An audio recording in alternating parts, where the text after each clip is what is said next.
হস্তিনাপুরি বিরিয়ানি খেয়েছেন কখনো? কলকাতা, লখনউ বা হায়দ্রাবাদি বিরিয়ানি জনপ্রিয় হওয়ার বহু যুগ আগে মহাভারতের সময় পলান্ন খাওয়ার প্রচলন ছিল। সংস্কৃত শব্দ পলান্ন মানে পল মিশ্রিত অন্ন। এই মধ্যপদলোপী কর্মধারয় সমাসে পল মানে মাংস আর অন্ন মানে ভাত।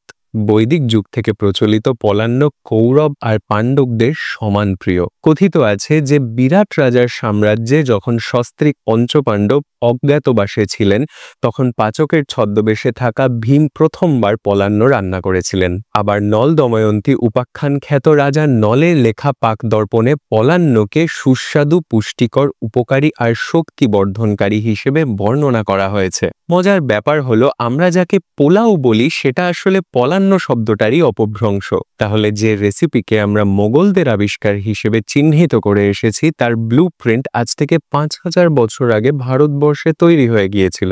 এমনটা হতে পারে নাকি? তবে পলান্ন হোক বা বিরিয়ানি, বাঙালির রসনার বাসনা তৃপ্ত করতে এই স্বাদের জুড়ি মেলা ভার।